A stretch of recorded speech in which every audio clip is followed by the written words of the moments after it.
Project Veritas founder James O'Keefe sued Twitter yesterday for defamation. Welcome back to Legal Briefs. I'm Wes Austin. I'm a lawyer keeping you updated on the latest legal news. So we have a copy of the complaint that was filed, and we're going to be going through that. Just really high-level Project Veritas.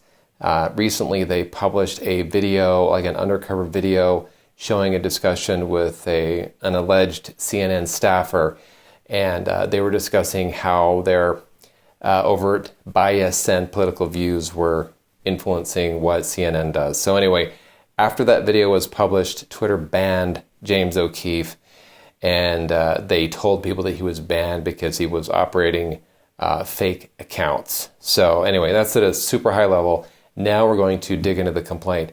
Oh, and the last part of the complaint shows when somebody goes to search for Project Veritas, you're not going to believe where they are now directing them. So anyway, that's at the end. So let's just dig into this complaint, take a look.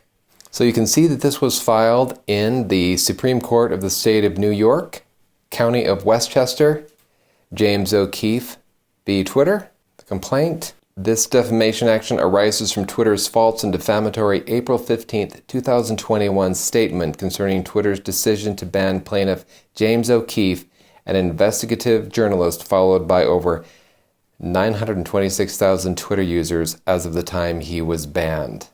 I have a few hundred Twitter followers, and I do think most of those are fake accounts.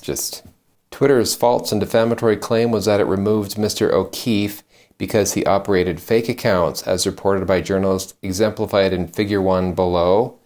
And here is just an example of a tweet from someone where they basically confirmed that James O'Keefe's account was permanently suspended, and the Twitter spokesman said, "You can't mislead others on Twitter by operating fake accounts, and you can't artificially amplify or disrupt conversations through the use of multiple accounts."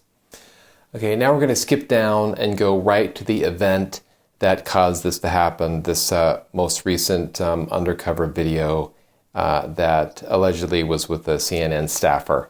So that's down starting on paragraph 26. Beginning on April 13, 2021, Project Veritas published on its own website, as well as all major social media sites, a series of undercover reporting videos and reports concerning the political reporting of CNN. In these videos, a CNN technical director appears to admit that CNN used a misleading reporting techniques and purposefully manipulated its reporting to harm the political prospects of former President Donald Trump in the 2020 presidential campaign. The CNN employee called CNN's own coverage propaganda, claiming fear sells, and noting CNN's coverage follows the adage, "If it bleeds, it leads." Wait a minute, so are they saying that CNN is not objective? On April 15, 2021, Mr. O'Keefe tweeted out the third of Project Veritas's video releases about CNN on his personal Twitter account, as well as on all other major social media sites. The very same day, Mr. O'Keefe's personal Twitter account was abruptly and permanently suspended without providing Mr. O'Keefe warning or any prior notice. All right, so that is the event that James O'Keefe was banned, that he was booted off of Twitter. Now, let's get to Twitter's false and defamatory fake accounts claim. This is looking at paragraph 31. After suspending Mr. O'Keefe's personal Twitter account on April 15th, Twitter, through an unnamed spokesperson, disseminated to media outlets the provably false statement that Mr. O'Keefe was operating fake Twitter accounts. Now looking at paragraphs 52 through 54, it seems pretty clear that James O'Keefe believes Twitter knew exactly what they were doing. Let's go ahead and look at the allegations in these paragraphs. Given the extent of such monitoring and the prominence of Mr. O'Keefe's account, the odds would appear infinitesimal that Twitter could have concluded, albeit erroneously and negligently, that Mr. O'Keefe was operating fake accounts, and formulated and disseminated a statement explaining its supposed reasoning for banning Mr. O'Keefe on the very same day and within hours of his use of that account to publicize embarrassing disclosures concerning CNN. The timing does appear to be a little coincidental, Twitter.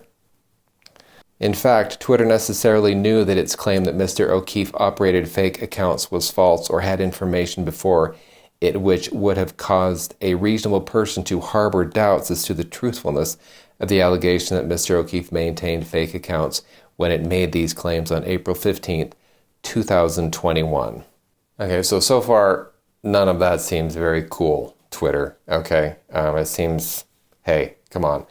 Now, this part just adds insult to injury. This is the part where the complaint shows or alleges where Twitter was redirecting traffic when somebody would search for Project Veritas after they had banned James O'Keefe. Okay, let's look at that. Paragraph 55. By the evening of April 15th, the day of Mr. O'Keefe's suspension, Twitter users searching for the term Project Veritas on Twitter were directed under the People Results tab to the Twitter feed of CNN. No way. The Twitter feed of CNN? That's where the very news organization Project Veritas had implicated for political bias in its most recent expose. A true and correct reproduction of the Twitter results generated by such a search query as of the date of this complaint is set out below as Figure 3. Okay, let's look at Figure 3 and see what this looks like. That's right, so you can see in Figure 3, they did a search for Project Veritas, and they were being directed to CNN.